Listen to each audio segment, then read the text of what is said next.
So we get into this non-metallic part where we talk about galvanized steel bars. This is actually not purely non-metallic, but it is coated bar.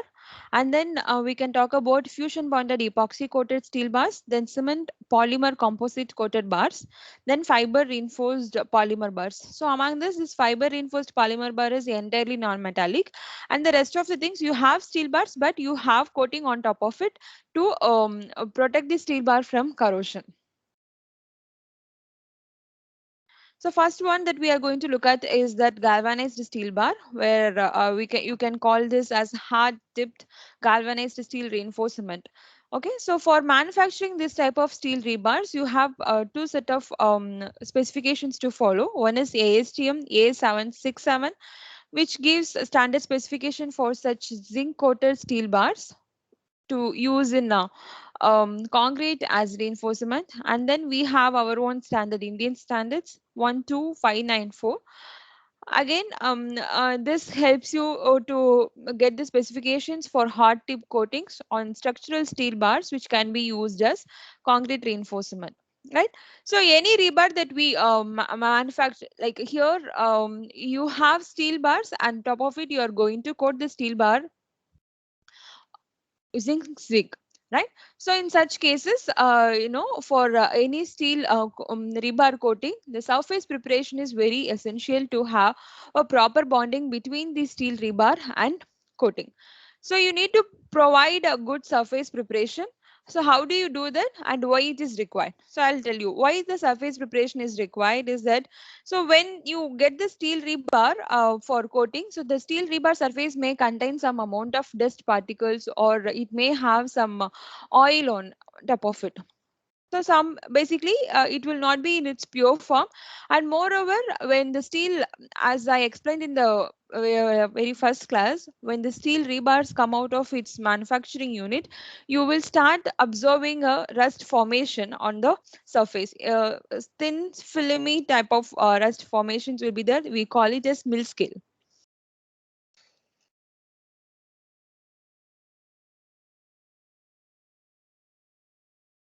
So mill scale is a thin oxide layer formation on the steel rebar surface when the temperature is brought down to the atmospheric condition. Right, and that will be there on the surface of your rebar when we transport the rebars from, from its manufactured place to the galvanizing unit. And it will have some during that process it may contain some dirt or oil, so it is very essential to have a clean surface for ensuring a good coating. So you have the initial steps here, which shows the required surface preparation for galvanized steel coating. So you can degreasing and then rinsing and pickling. Again, so the rinsing, then you can do this flex solution. So all this process basically is going to clean your surface if there is any mill scale or dirt or oil, so that you can get a clean surface for coating. So once these surface preparations are done, you can keep your strands for rebars for drying, and then you can keep the rebars in the zinc path where zinc will be coated on the top of steel rebars, and there the temperature will be too high, so you can expect that you should have a temperature of about 450 degrees Celsius for coating the steel rebar zinc. And then you can allow your coated rebar to cool, and you can check the coating is done properly, and then you can dispatch the coated steel bars. So now, when you have such zinc coating on top of the steel rebars, you can see four typical layers from the steel surface. So those four layers are indicated here. You can see this is your bare steel base. And then at the interface on the surface of the steel face, you can see a zinc formation in the form of gamma, so which has a hardness of about 250 dpn, and there the amount of zinc will be about 75 percentage, and then you have some amount of iron. And then you can see delta phase, which indicates 90% zinc and 10% iron, and the hardness reduces slightly as you go away from your steel rebar. right? And then you have zeta phase and eta phase. So this eta, it basically represents the outer surface, which is 100% zinc on top of it. So this is your outer surface of the zinc coated rebar, and this indicates the zinc steel interface by the gamma phase. Fine. So the point to note here is that you have the hardness of about 70 dpn. So which is, though the hardness is reduced from the base steel, this is a good number to indicate that your steel rebar is hard and it can be used roughly in the site. So you no need to have very delicate handling of this particular rebar in the construction site, right? So that is what mentioned here, zinc bath at 450 degrees Celsius. When you do process that, you can see such four layers of different zinc at different levels at interface, and as you go away from base steel, your concentration changes and your hardness reduces. And compared to non-metallic coatings, this provides very good abrasion resistance and does not require any special handling in the construction site. So now, when you use such type of zinc coated rebars and when it is experiencing corrosion, what happens, right? So you can see when the zinc coated rebar corrodes, this is how your rebar interface will be there. Sorry, your rebar will look like when we look at the microscopic level. So you can see the freshly galvanized steel, so which has about 180 micrometer thick alloy layer coating, and when it starts corroding and the bar exposed to fresh concrete, showing partial loss of outer pure zinc. Okay, so when it is in the concrete, when you embed the rebar in the concrete, so you can see some amount of zinc layer being lost. Then your thickness of coating is reduced about 20 microns. And then you have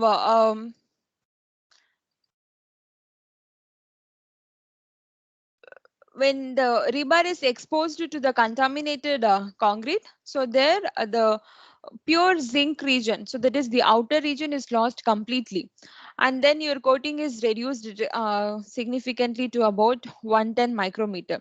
So the reduction in coating due to corrosion is about, if you can see from the fresh rebar, the coating is about 180, and this got reduced as the corrosion initiates, and when it is the severe stage, when the rebar is embedded in the contaminated concrete, then your outer surface will get lost. So you can see here the eta phase, the outer surface phase is completely lost, and then thickness of your rebar is reduced significantly. But whatever is that situation, your steel is safe, only the coating is getting reduced, right? The thickness of coating is getting reduced. So is that good or not? So for this case, when you have zinc coated steel rebar, even if the coating is degrading, that is not going to affect the performance significantly. Why? Because here when you have such coating, so the coating will be more uniform. So you have uniformly thick coating, especially when for steel rebars you have lot of ribs and edges. So for that you have to provide complete coating. If the coating is not adequate, then that is going to harm your steel rebar in several ways. Okay, so I will explain this how how imperfect coating will harm the steel performance in the next type of rebar. But here the point to notice that you can achieve a uniform thick coating when you have zinc coated rebars, and that provides resistance to damage and localized corrosion. Okay, so as I already mentioned, it has good hardness, so rough handling and bending at the site is fine. So bending at the site in the sense for stirrup preparation, so you have to bend your rebar to a certain angle that you require. So typically we do not recommend such bending for coated bars, because for coated bars we recommend that you bend the bar first and then coat it, so that the coat will not get damaged when it is being used.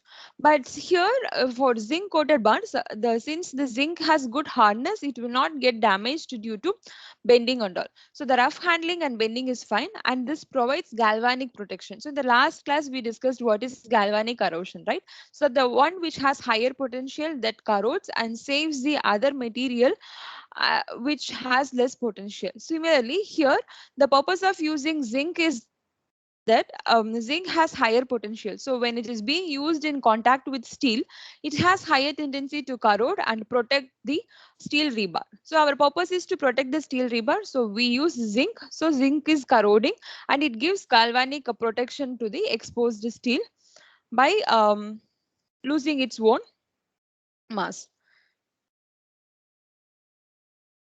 So you can see here, this basically represents the zinc surface, and then here how the zinc surface is getting corroded and protects the steel rebar. So now we know that when we have corrosion, and especially when the rebar corrodes, the interface gets damaged. When you embed the rebar in concrete, it is very essential that you need to have good bonding between the rebar and concrete. When the rebar is corroding, the bond gets lost. So similarly here, when the zinc coated rebar is being used, the surface of the zinc is reducing due to corrosion, and that is going to induce some amount of bond loss, right? So other than that, when you have rebar inside the concrete environment where you have pH value higher in the range of about 13, so there is the reaction between the concrete calcium hydroxide and zinc that leads to the formation of calcium hydrozincate. So this calcium hydrozincate further lead that is being formed, and then because of the presence of zinc, there is a possibility for hydrogen evaluation also. So both these formations lead to possible bond loss. And you can see here, when you have pH ranges here as shown in this case, ranging from 7 to 13. So here the corrosion rate is less. But as the pH value increases, or as the pH value reduces, the corrosion rate is going to increase significantly. The rate is given in MPY. So this basically indicates that,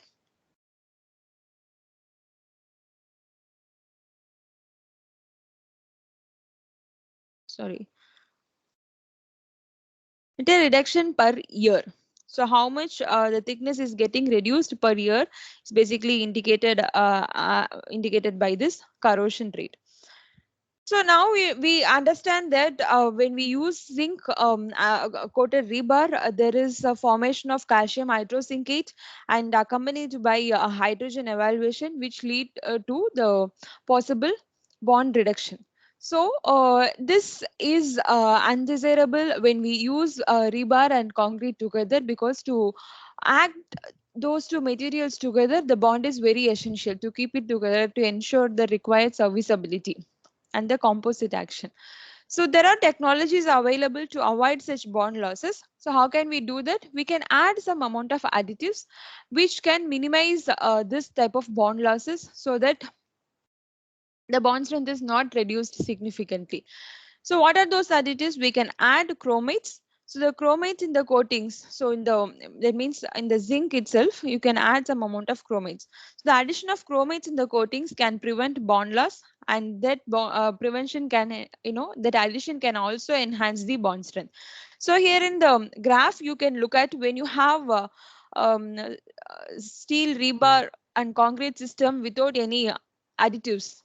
So this basically indicates your zinc coated steel rebar embedded in concrete, and then you have chromate additives of about 35 ppm and 75 ppm and 150 ppm. So when you have in such quantity, your bond strength is not lost, it is actually enhanced.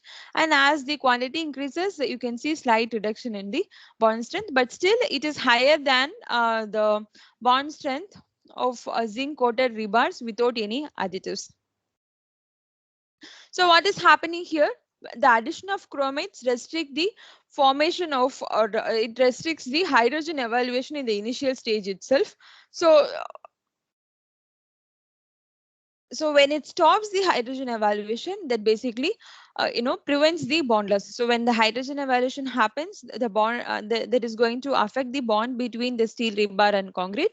When you add chromates, that is basically stopping the reaction which is causing the bond loss. And it also not effectively adversely affect the porosity of the cement paste at the interface. Okay, so when you have such chromates, your porosity will all at the cement paste interface will also not be affected. So there are advantages of using additives like this to enhance the bond strength.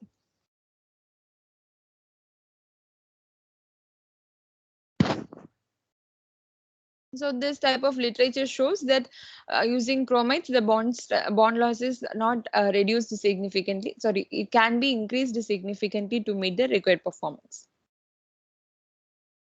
So what happened? Then let's look at how failure part will be. So we know when you use zinc coated rebars, the zinc is going to corrode by protecting your steel rebar. So though there is a corrosion, so the corrosion basically indicates the formation of rust particles, and over the period, there will be a volume increase in your rust particles, and that is going to cause expansive pressures or stress in the surrounding concrete. When the stress exceeds the tensile strength of the concrete, you will start observing crack formation on the surface. Similarly here, so when your zinc is corroding, there will be rust formation, and that particles will be not as expansive as your steel corrosion. So when steel corrodes, the expansive forces will be significantly high, whereas when your zinc corrodes, the products are loose powdery. So in such cases, it will not creating huge expansive forces like your zinc steel products. So the products are loose, powdery, and less voluminous than your steel corrosion products. So these are able to migrate away from the galvanized rebar surface into concrete without exerting pressure. So with the small pores available in the concrete, so this has an ability to migrate away from the galvanized steel rebar without exerting pressure.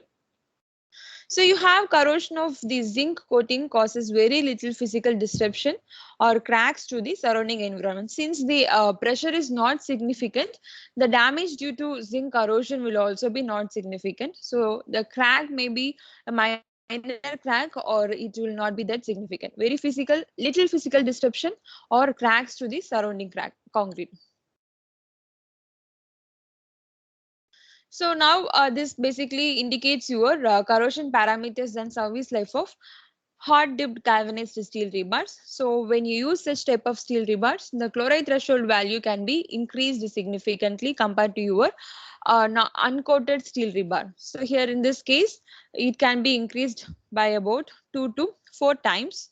So the chloride threshold value, for example, if your uncoated steel rebar has chloride threshold value of about 0.6 percentage, your this HDG can have about 2 or 2 to 5 percentage or something. Then the zinc has much wider pH passivation range than steel. So steel, when the pH drops below to certain, like when the pH drops below 9 or something, your steel will start corroding. Whereas when you have such zinc material, the range of pH value is higher for maintaining your passivation film, the passive film which protects the metal. So the zinc has much wider pH passivation range. So you can see the range that varies from 7 to 13. So this provides you enhanced resistance against especially carbonation induced corrosion, where pH is the governing factor. And then you have corrosion rate of zinc is less than that of the uncoated steel rebar. So the rate of corrosion will also be less. So the reaction time, so that is lesser compared to your uncoated steel bar. So overall, when you use such hot dipped galvanized steel rebar, you can achieve high chloride threshold values. You can increase the wide pH passivation range, and then the corrosion rate can be reduced. So these are the major advantage of using hard dipped galvanized steel rebars. So here are some examples where you can see such type of rebars used. So here, the left image here it shows it's being used in one of the monuments in India, and in the right image you can see such hard dipped galvanized steel rebar is being used for bridge construction.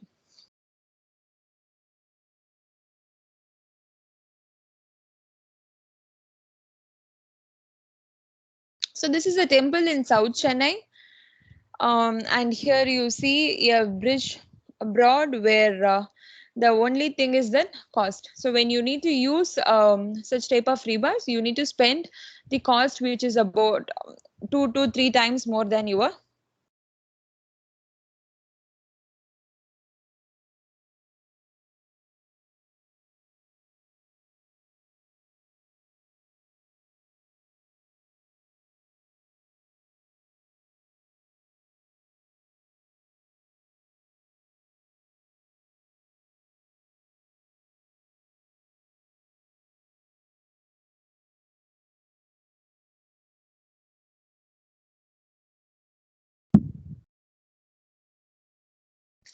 So you have to look at the capital investment and the you should not look at the capital investment. Rather, you should look at the life cycle cost.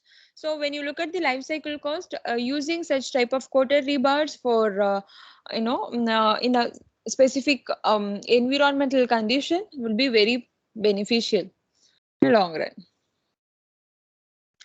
So that's all about this hard dipped galvanized steel rebar. Next type that we are going to look at is fusion bonded epoxy coated rebar. So here also the purpose is same. So all we need to do is to protect the steel rebar, but how are we going to do? So that is basically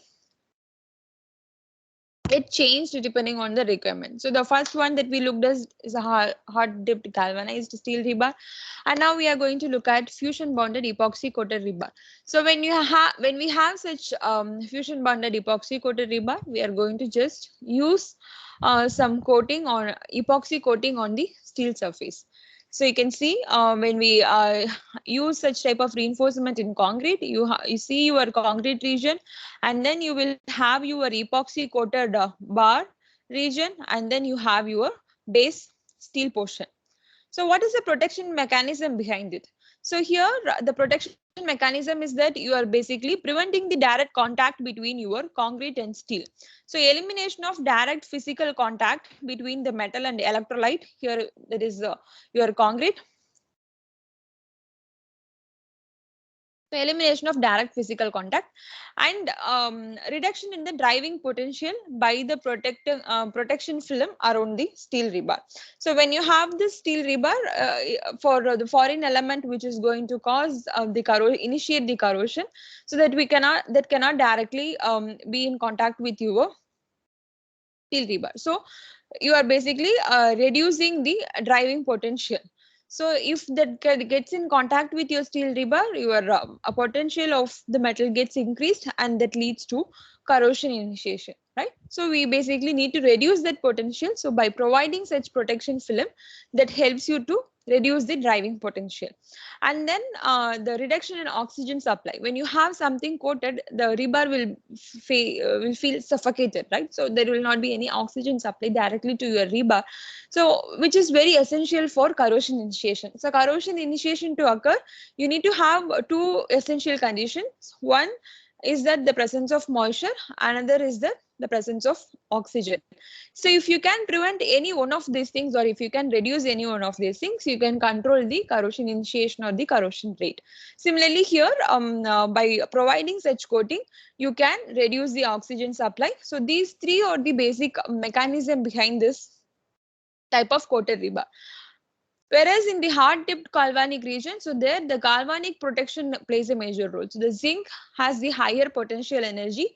So when it is in contact with steel and then the electrolyte concrete, your zinc is going to basically corrode, and that is going to protect your steel. But here this epoxy is not going to corrode, but it is going to prevent the steel from corrosion by these three mechanisms: by eliminating the direct contact between the metal and electrolyte, and by reducing the driving potential by the protection film around the steel surface, and reducing the oxygen supply, which is essential for corrosion initiation, right? Let us look at the coating process. So as I said, for any coating, cleaning is very essential. So the very primary step is to clean the surface of your steel rebar. So here you can see the process that is going through: blasting, cleaning, then heating the steel rebars. So to a degree temperature of about 220 degrees Celsius. Electrical induction or gas fired heater can be used for this application. So this is done because you have to bond where the surface has to absorb the epoxy, right? So when you heat the surface, they will be prepared for the better bonding when you coat the rebar with epoxy. Then the epoxy resin powder is ionized, and that will be attracted to the steel surface by electrostatic forces. So the electrostatic forces is the governing thing that ensures a good bond between the epoxy and steel surface. After that, you can quench the rebars. So water quenching is done, results in a thermosetting polymer. And once these processes are done, you will be basically checking the quality of your steel rebar. So the purpose of doing this is that when we coat the rebar, so all these things are like resin based and polymers. So there will be some damages on the surface, right? So the coating may not be uniform, or there may have some cracks or holes. So such things we need to inspect to ensure its quality. So that is what being done here as the final stage: inspection for holiday and damage. So this holiday is not basically represents holiday that you know, but this holiday basically represents pinholes.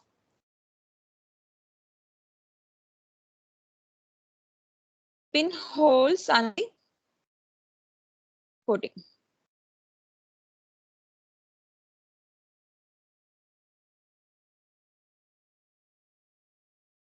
Right.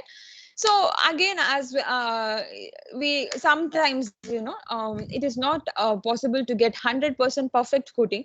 So we can have certain limits to have some pinholes, but it should not be in significant quantity, right? So why we do not have such holidays or damage the surface, I'll cover in the coming slides.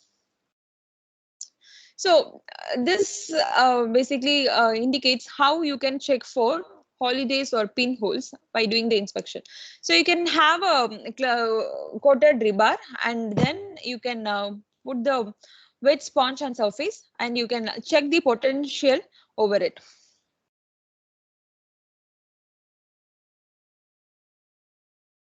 So this actually, this is a micrograph collected from one of the steel rebar,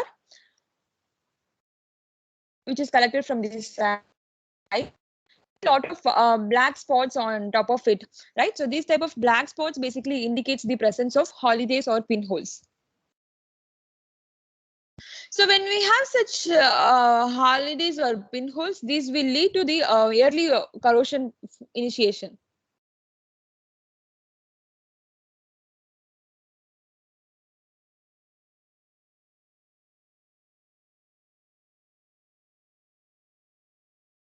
So you should note here is the purpose of applying coating on the surface of steel rebar is to protect your steel from corrosion.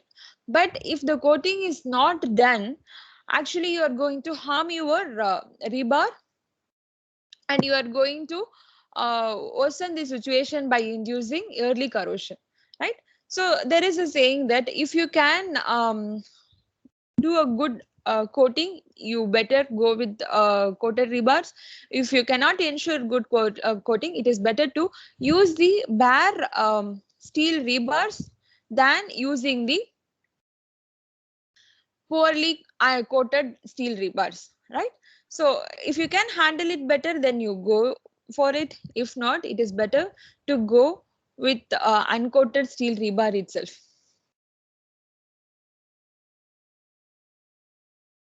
So you can see two major type of equipments. So one is wet sponge and another one is a wire brush. And when you keep this wet sponge or wire brush on steel surface, uh, so there is basically going to make an electrical circuit. If there is any holiday, then electron will pass through that and then the circuit gets completed. Okay. So did you get this point? So you have a steel rebar, so as shown here, or you can use either wet sponge or you can use this wire brush. So when those are in contact with your steel rebar, if the surface is not good, that basically represents if your surface is damaged, and when you use this type of potential uh, circuit to check the potential, you can see the electrons passing through this thing and then circuit gets complete. Whereas if you have a good coating, then you have very good insulator. So your coating will act as an insulator, and then because of that, there will not be any electron passage. So your electrical circuit will not get closed. So using this way, you can identify whether the quality of coating is good or not.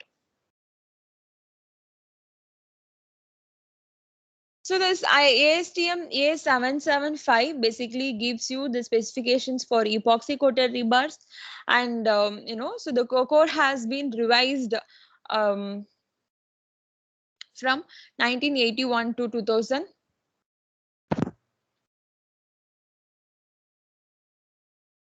2007, and from that onwards we have currently the ASTM code is based on 2017. So the code has been revised for meeting the specifications in different ways. You can see the coating rebar came to approval.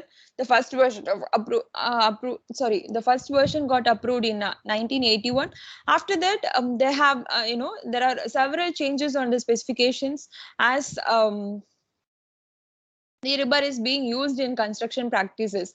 So as we use the rebar, we get to know the performance of rebar, and then we do modifications to improvise the performance of the rebar.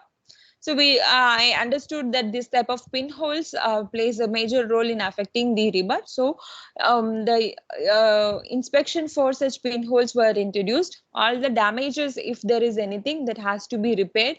So those are certain things. So how much coating that you have to apply on the surface, that also plays a major role.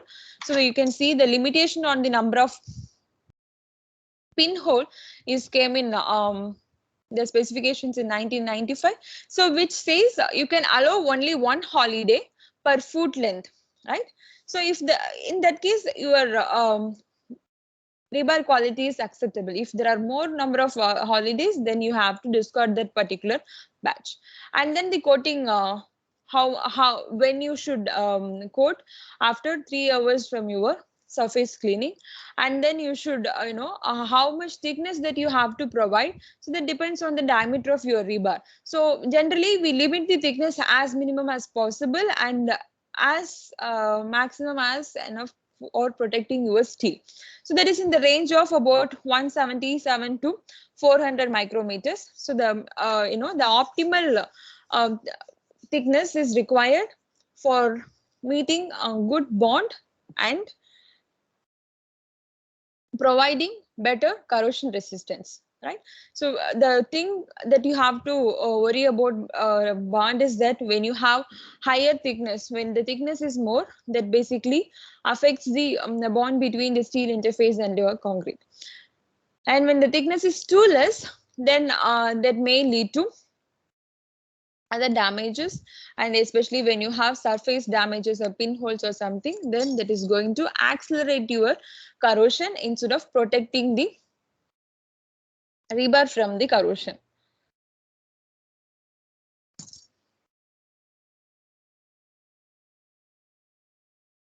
Ma'am, Yeah. why we have to prefer uncoated rebars over poorly coated rebars? Yeah, I'll show in the next slide here. Okay, so I'll explain you in detail. Yeah, good question is that. So why the purpose of, yeah, I will tell you, I will come to that point when we reach there. So now let us look at the difference in the specifications between ASTM standard and then IS standard. So basically, these are the things that we'll be looking primarily when we have such fusion bonded coater. The first one is time to coating the application after cleaning, and then the coating thickness and the continuity of your coating and adhesion. So adhesion is essential to ensure the bond between your rebar and concrete, and then permissible coating damage and what type of batch materials, the coating materials that you can use. Okay, so in ASTM, the time to coating the rebar after cleaning is, the duration is less compared to your IS code. So it's 3 hours here and it's 8 hours here. And the coating thickness, so in ASTM specification that gives for larger diameter, this is ranging from 177 to 400 micrometers in general, and for in IS code the specification is given from of 100 to 300 micrometers, but it does not apply to the batch area. And the allowable limits for the coating, so individual measurements, when you take measurements of your coating along the length of your rebar, the measurement should be within 80 to 120 percentage of allowable limits, whereas IS code gives 90 percentage measurement should be within the limits. So that means when you have 100 micrometer thickness, when you do measurements, the average measurement should be within 90 percentage of measurement should be within the limit that is specified, that is within from 100 to 300 micrometer. Whereas when you have ASTM, the specification range varies from 80 to 120 percentage, and then the type of coating continuity. So there in ASTM, it should be less than 3 holidays per meter length. Here it is greater than 6 holidays per meter length. So this basically indicates ASTM has more stringent specifications to meet the quality of rebar than Indian standards. Indian standard is kind of here bit relaxed. So the red color basically indicates the critical points to be noted and which is essential for meeting the coated rebars. So for epoxy rebar, the very essential thing to note is that presence of holidays, and if we keep the holidays as minimum as possible, it is better to have a good corrosion resistant rebar. So the coating continuity has to be less than 3 holidays there, but here it is great. It is less than 6 holidays. And adhesion, so adhesion basically represents when you coat the rebar, there should not be any visible cracks or debonding after 180-degree bending. So that means so when you have a surface, the surface has to be clean. There should not be any visible rebars. And when you bend the rebar, so why do you bend the rebar? To use the rebar as stirrups, right? So even when you bend the rebar, at 180-degree angle, there should not be any debonding. That means the epoxy coated should not get crack when it gets bent. And whereas that specification here, the angle is less, so 120-degree bending. And permissible coating, all the coated surface damage on the surface should be repaired, and the allowable damage is less than 1%. Here, the allowable damage is 2%. So here the specification says that it doesn't need to be repaired. All the damage doesn't need to be repaired if the damage is less than 40 mm squared. So when you look at the cross-sectional area, then it is fine. So this kind of indicates, these two, coating continuity and permissible coating damage, indicates that IS code is not that stringent to meet the good quality rebars compared to ASTM. So it needs to be relooked for the long-term corrosion resistance performance, and it has to be upgraded for meeting the better performance in terms of providing long-term corrosion resistance, right? So there are some examples of poorly coated epoxy rebars. So this basically represents that epoxy coated has been done in this site. So additional epoxy is simply applied at the site. So that means like mostly rebars are cut at sites, and while cutting the surface or cutting the rebar, the surface get damaged, and then the coating on the rebar gets damaged. So to fill the uncoat like damaged coating, so they just simply apply some amount of epoxy on top of it. But this is not a good practice, because that is going to induce different environmental condition there, so which again is going to cause surface damage and potential differences. So you can see at the cut surface or ends, an additional coating is applied using simple paint brush at site at temperature conditions. So we saw, right, so how epoxy coated bars are being manufactured in the industry factory. So it is under the controlled environment, where you can have a specific temperature conditions for each processing step to meet a better bond between epoxy coat and rebar, and to inspect the holidays. Whereas when you do simply using some paintbrush on the site, that is not going to meet the purpose. The fusion bonding will not occur at ambient temperature. So when we say fusion bonding, so there has to be under controlled temperature condition in this industry. So such type of practices will lead to poorly performed structure. So fusion bonded epoxy rebars must not be cut and bent at the site, and must be handled delicately to avoid surface damages. So you're having a thin film of epoxy coat on the surface. So when you handle it roughly, so the coat will get damaged, and that damage will lead to crack formations or pinholes, and that is going to harm the rebars by accelerating the corrosion. So here are such examples of poor practice on site. So where they have steel rebar, long rebar, and bent on the surface at the site to prepare the stirrups. So bending of such fusion bonded epoxy coated rebars at site must be banned.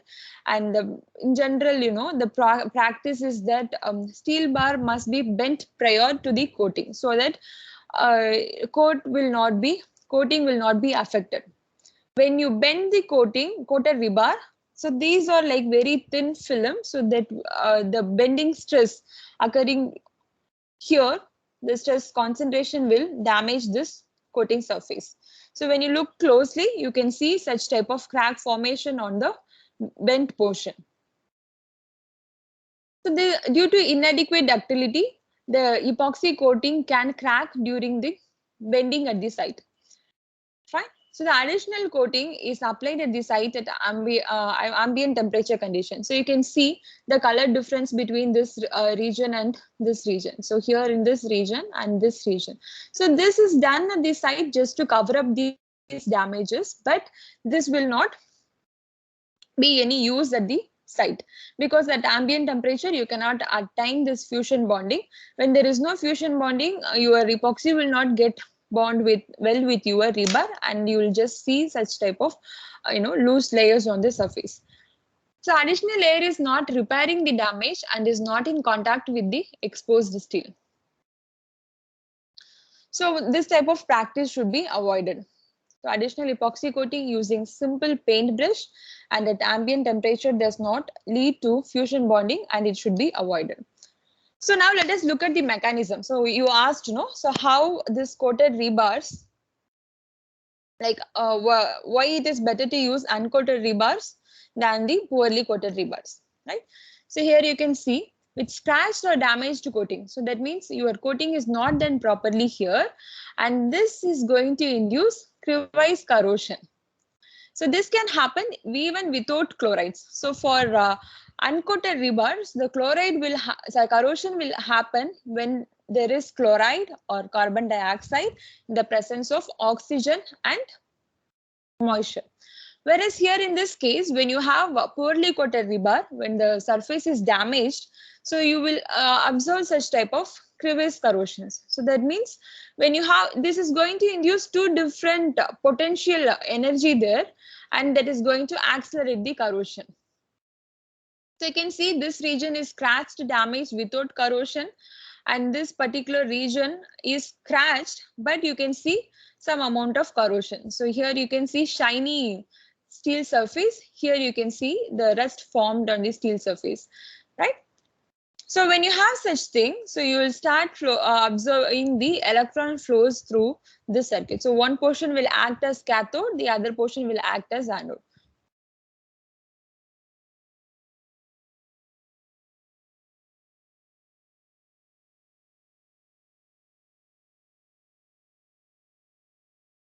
So which portion will act as anode here?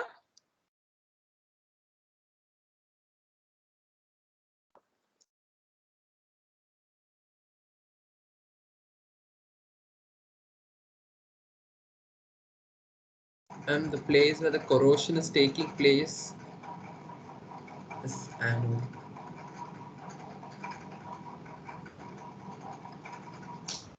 And then? And the other thing is a cathode. Yeah. So this kind of forms the circuit, and then the electron flows freely, and the portion that acts as anode, that will be corroding, and then the remaining portion that acts as the cathode, that will not corrode. And this becomes dangerous in this case, and this will lead to localized corrosion, which will not be the case when you have uncoated rebar. So this is why, if you do not obtain a good quality epoxy coated rebar, then it is better not to use it. You can use uncoated rebar itself, because this type of corrosion mechanism will not occur in the case of uncoated rebar.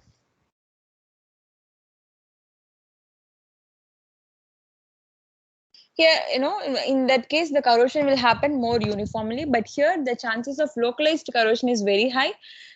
So such type of corrosion will lead to significant reduction in the cross-sectional area at that particular point, and that will lead to brittle failure in future. So is that clear? Why we don't want to use poorly coated rebar over the uncoated rebar?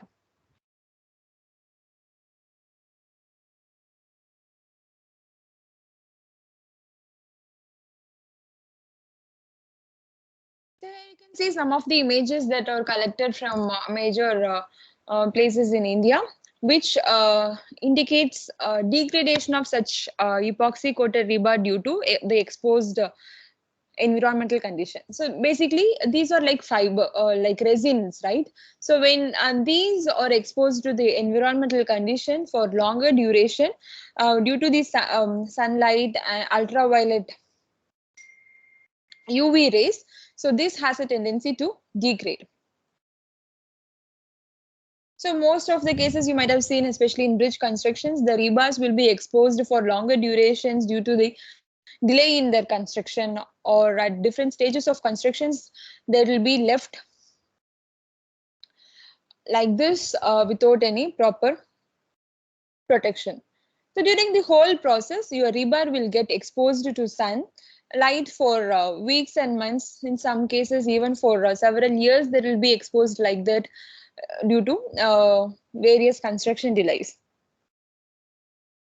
So exposure to UV can degrade the coating quality and result in premature corrosion initiation. So again, the reason is that when the rebar gets degrade, that is going to leave some surface damage on the rebar, and that is going to initiate the premature corrosion.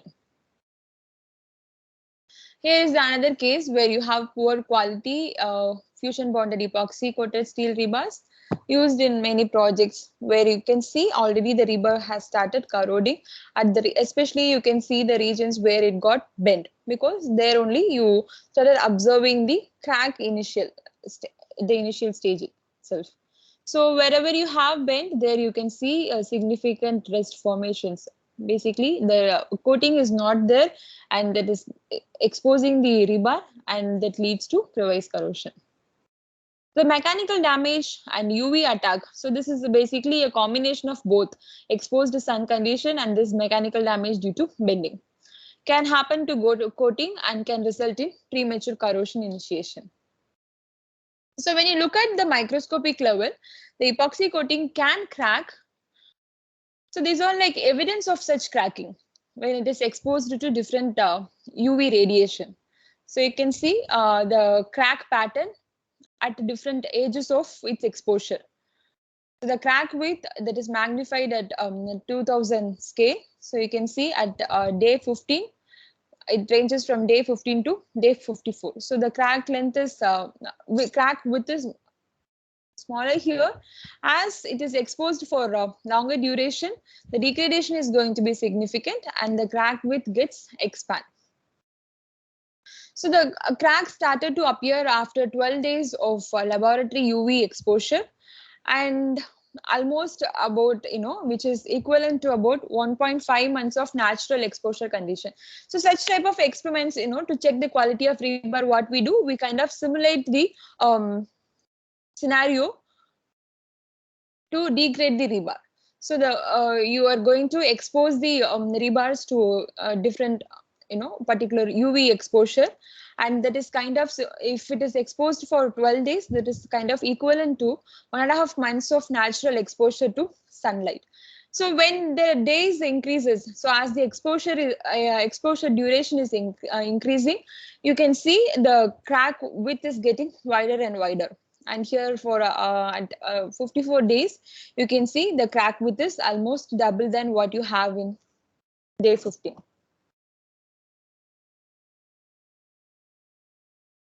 So here is another example. So this indicates the day 0. So when you have your coated surface before UV exposure and you're just exposing the coated surface for about 10 days, you can see significant cracking.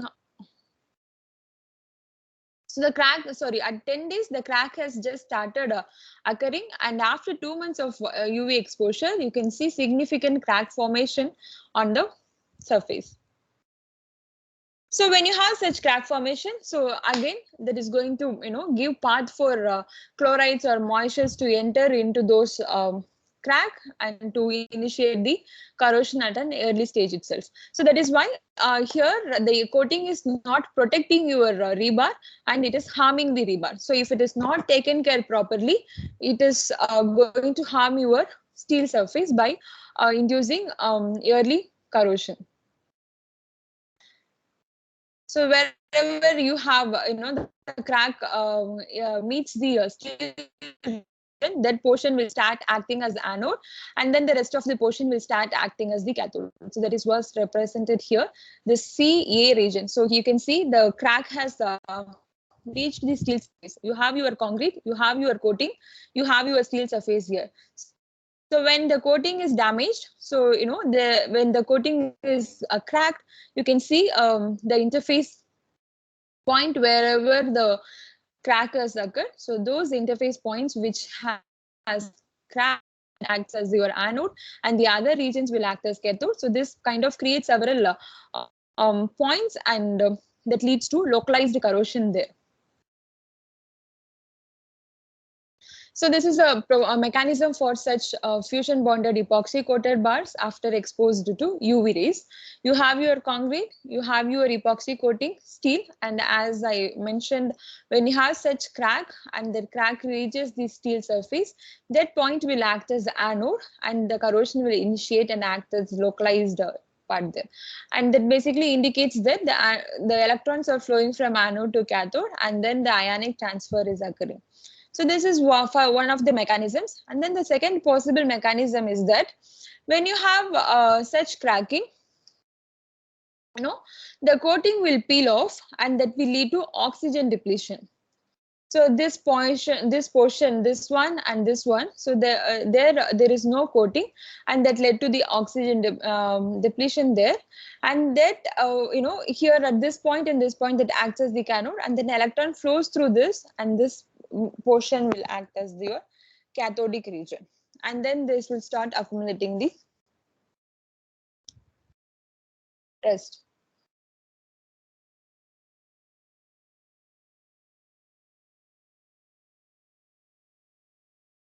So the bottom right here, you can see here one crack right here.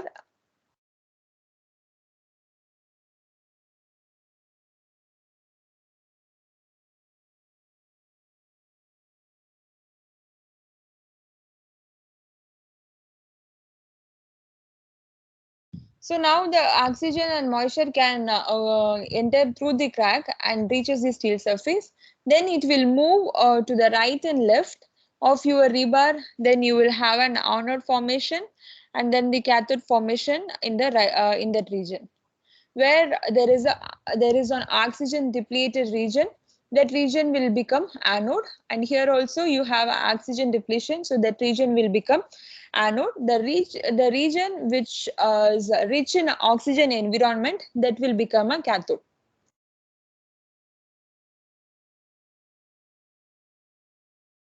So this type of mechanism will lead to significant underfilm corrosion in short period. This basically represents your oxygen rich environment, right? And then this is going to lead underfilm corrosion.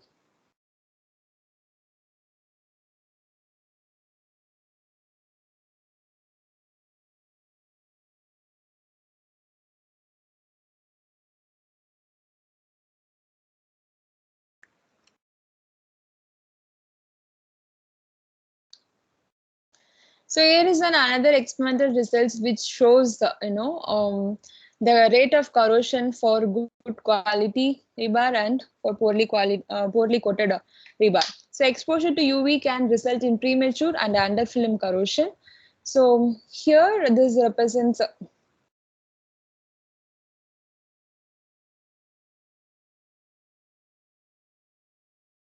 good quality rebar and you have a poorly quality rebar here. So your exposure time, and for this case,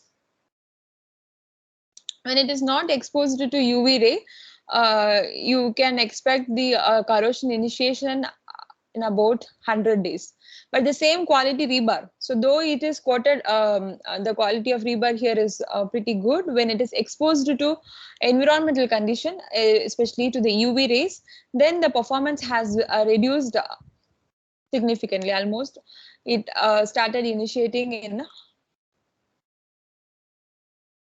about 50 days. So that is half of its performance has been compromised.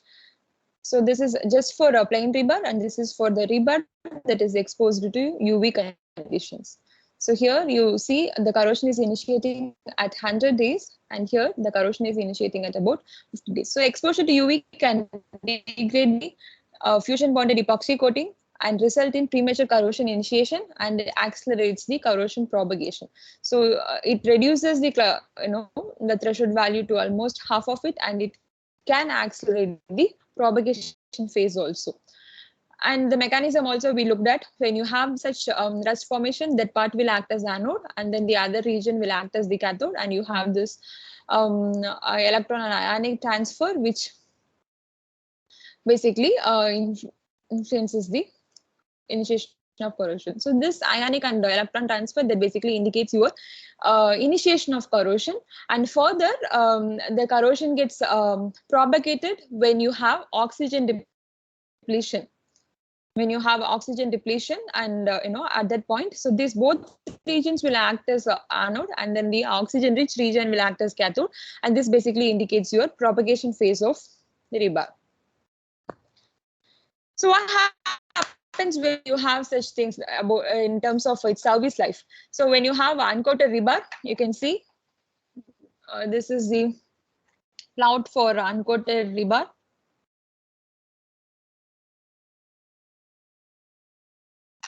And you have your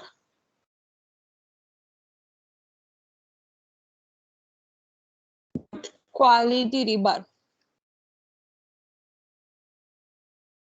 Good quality, good coating quality.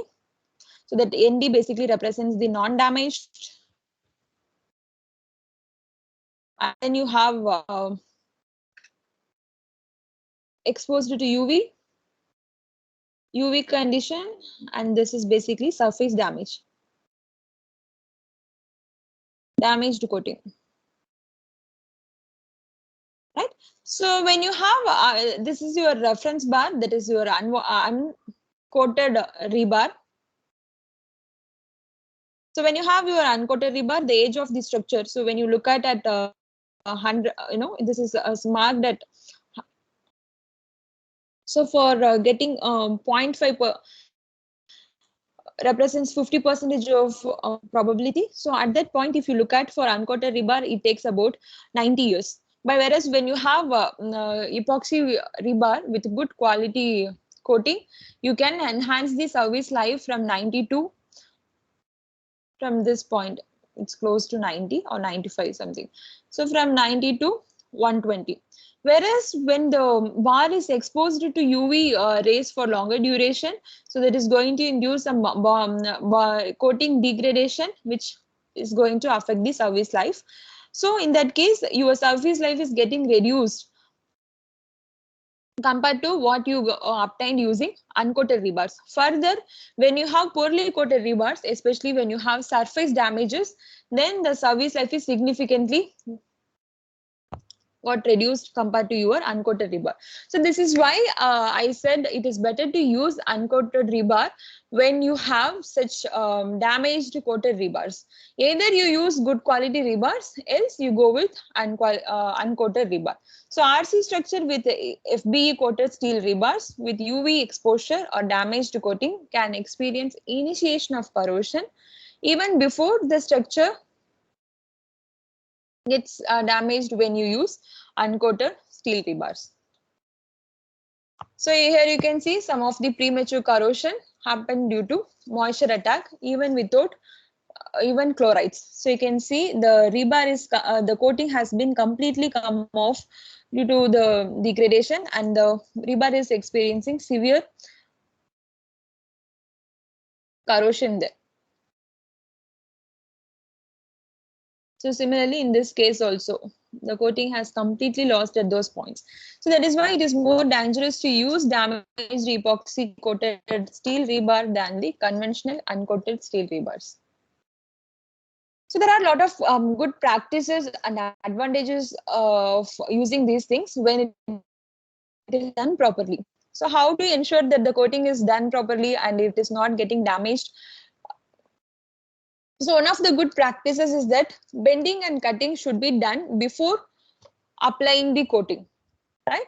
So you bend the bar to the, and then you coat it, so that you avoid breakage of bonding. There is good bending, so that the previous slides. So this is a common practice in abroad. They have the awareness what happens when you use the poorly coated bar, avoid all the circumstances which could cause the mechanical damage or surface damage by ensuring good construction practices. But in India, we still lack those type of practices. So that is why a lot of images that I shown were taken during the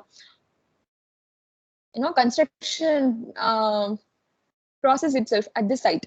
So that indicates like most of the labors that we have, they are not aware of what they are doing it. They just do to meet the minimal requirement, but in long run that is going to affect the performance significantly. So it is very important to know what is critical or crucial to avoid such things. So one is that you need to bend and cut the rebars before coating, and then you do the coating so that the coating stays there for longer duration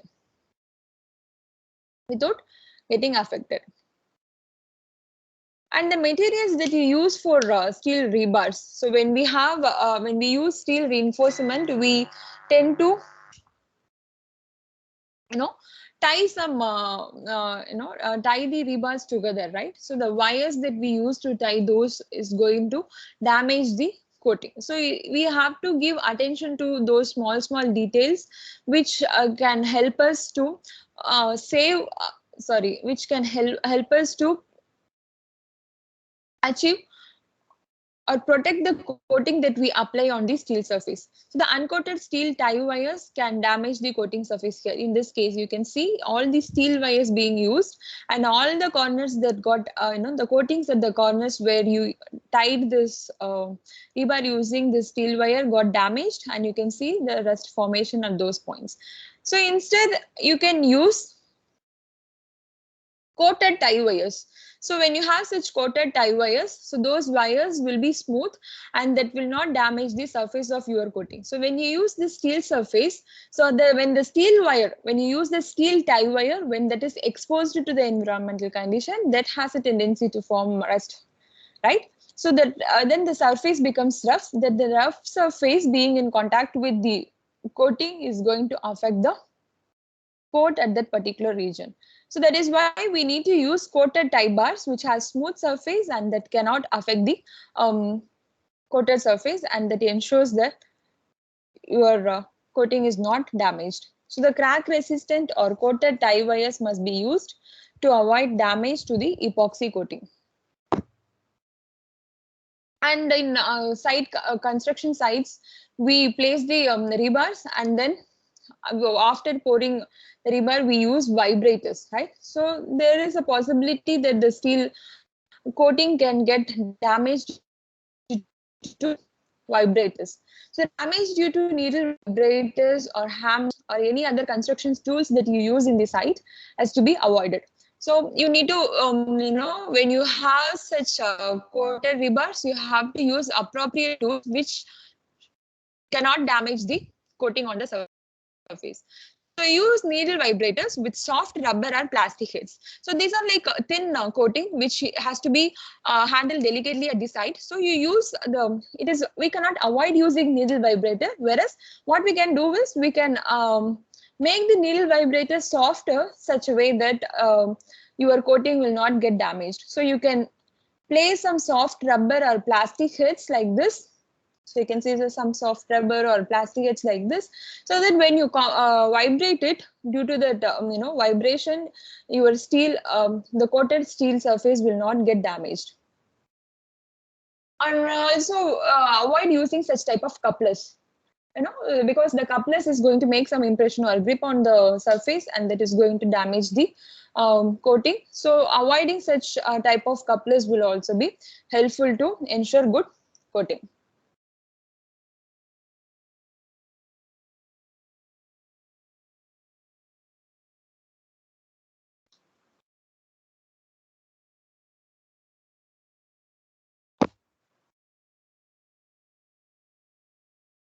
Right, I'll just take 10 more minutes to to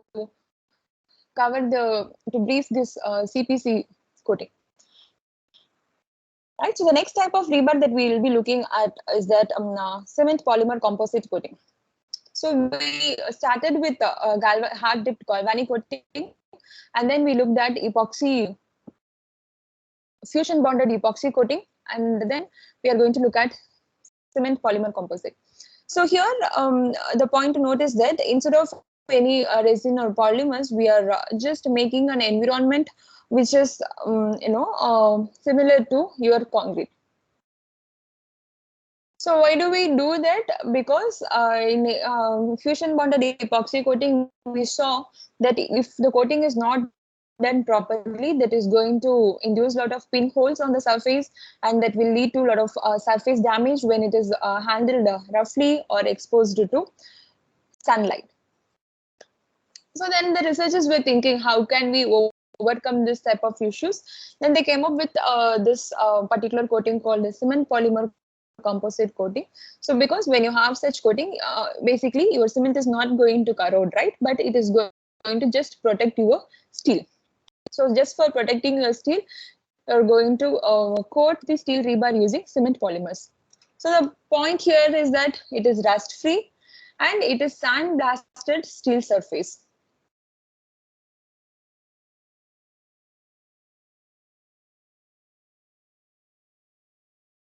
So here in this case, you have three major process.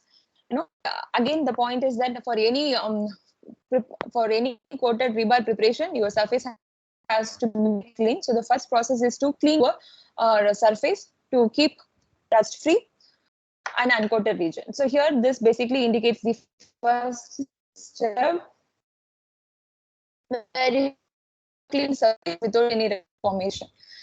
Right, it's large surface area to bond, and the purpose of doing this for this particular coated rebar is this provides large area and it is going to provide bonding steel and coating. So when you use cement polymer, so there the bonding is mainly because of that chemical and mechanical interaction, chemical reaction between the steel, the cement polymers and then the mechanical interlock of this rebar.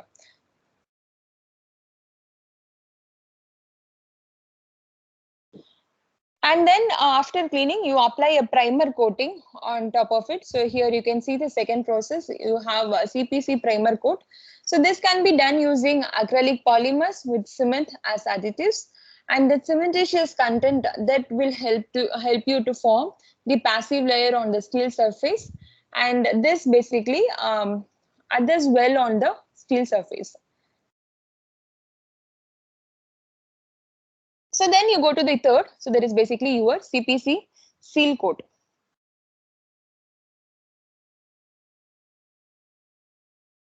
Okay, so I'll just ask, what is primer coat here? So that basically done to ensure a better bond and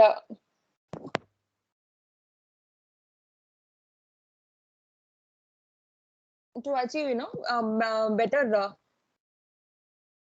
bond, you apply this primer coat and then you can apply this CPC seal coat. So again here you can use acrylic polymers with cement as additives.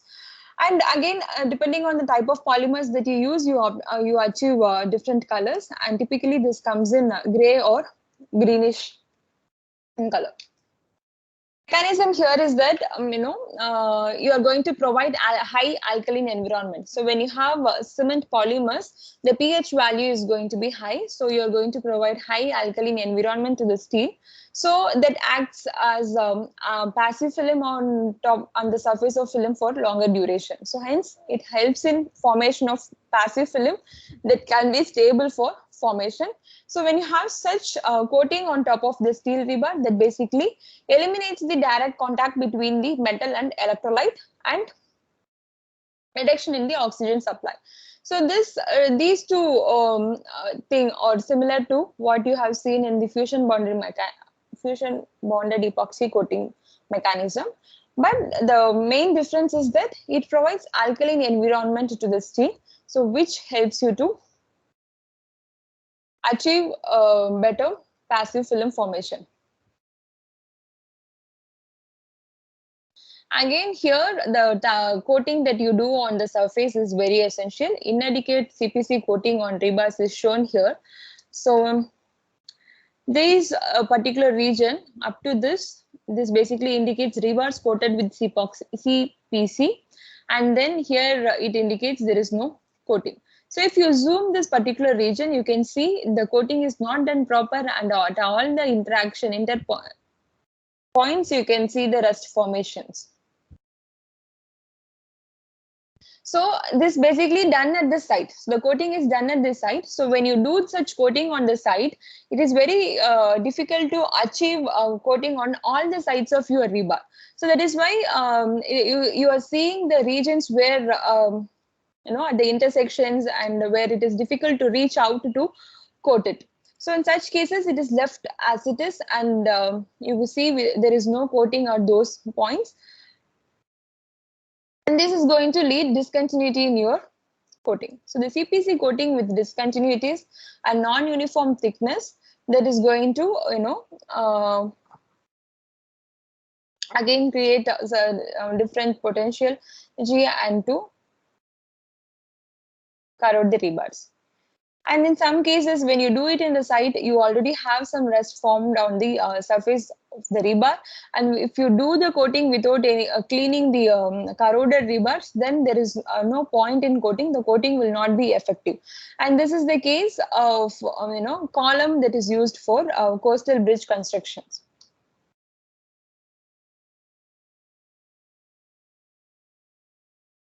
Again, now I will just explain the performance of this coated and uncoated rebar, how you can achieve corrosion reduce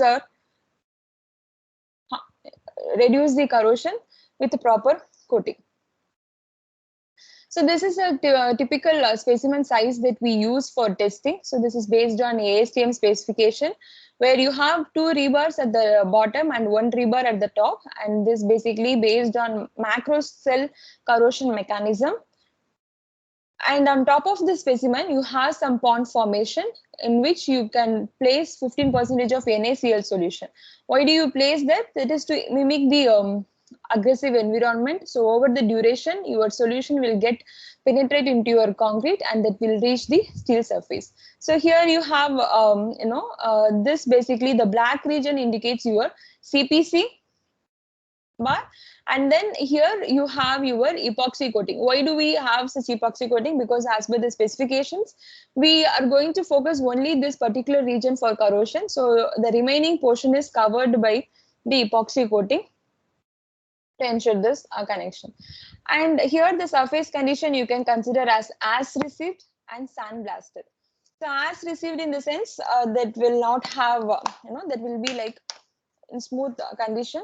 And sandblasted means on the surface they do some sandblasting so that you can enhance the friction on the surface to ensure a better bonding between the coated material and the metal. And the condition is that in both cases you have with and without coating.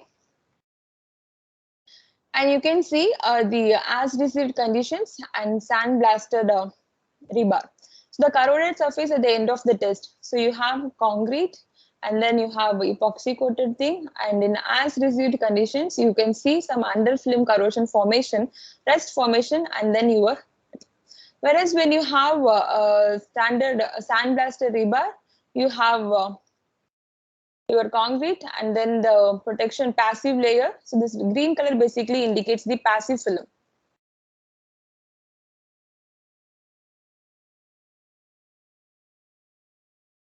And then the rust formation. So you in the sandblasted you have better bonding. So because of that better bonding, your coating stays for longer duration and you cannot see any rust formations there. So here you can see in the pictorial way, the shaded regions indicate peeled off and corroded regions. So these shaded indicates the coating has peeled off and that led to corrosion. So here in this case, it is severe, but when you have sandblasted case, the coating is better. So the peeled off region is lesser. So here you can see the peeled off region is lesser. So here you can see all these regions were corroded and those portions were, you can see this bare steel portions and which was corroding. So if surface preparation is not done adequately, then coating will not be effective, and you can see the coating is peeling off, and that will lead to, in the peeled region, your corrosion process will be significant. So when you have sandblasted coating, so that ensures the the bonding to certain level, so that ensures the bonding is good to certain level compared to as received condition. So the coating peel off can be less in this kind of rebars. So when you look at the microscopic level, you can see this is a difference between poorly adhered CPC coating on as received steel condition, and you can see well adhered CPC coating when you have sandblasted steel surface. So here you can see a lot of cracks on the steel surface here at the interface where you have your steel and coating. You can see a lot of micro cracks. So that is basically telling that the coating is not done proper. When you have sandblasted thing, the friction is better there, so you will achieve good coating. So if the coating is applied on rusted steel surface, the corrosion can initiate and propagate in the micro crack at the interface. So if you have done the coating without cleaning, then the corrosion, without cleaning and as received conditions, you will have such micro crack formation. So in such cases, the corrosion can initiate and propagate through the micro cracks at the interface. Fine, I'll just stop it here. Okay, I'll just cover in just one slide, so then I can stop. So to get the number, to get the sense of number that we talk in terms of like corrosion parameters like corrosion threshold, chloride threshold values, and corrosion initiation time. So when you have good coating, your chloride threshold value will be enhanced. When you have poor coating, the chloride threshold value will be decreased. So this is the comparison between as received condition and sandblasted conditions with and without coating. So you can see when you have sandblast as received conditions without coating, the corrosion threshold value is in this range. But with coating, you can enhance the corrosion level slightly. Whereas when you have sandblasted rebars and when you have without coating, that will be even, the corrosion threshold value is even higher than your coated as received condition. But when you have coated rebars in the sandblasted conditions, this value is almost getting double. So the corrosion threshold value is increasing significantly when you ensure proper surface preparation to obtain good bond by providing sandblasted condition. So when you have sandblasting, so and when you provide CPC coating, that basically ensures good bonding and there will not be any crack at the interface. So you can enhance the chloride threshold value, which in turn helps you to increase the service life. So here you can see the corrosion service life of your structure. So this is basically for sandblasted case with coating. And here you have for as received conditions with coating. So here for about 0.5 probability, 50% probability, you see the value is about, for in this case, so as received condition. So it is about in the range of 70, we could say. Whereas when you use sandblasted with coating, it is increased almost double in the range of 125 or 130.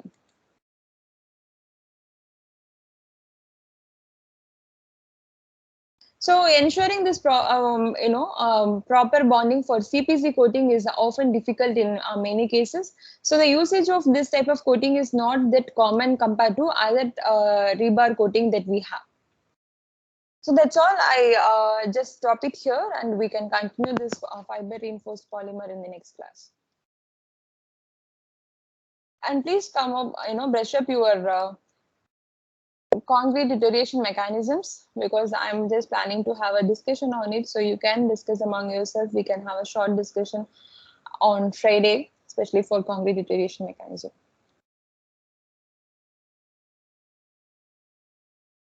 Is it fine?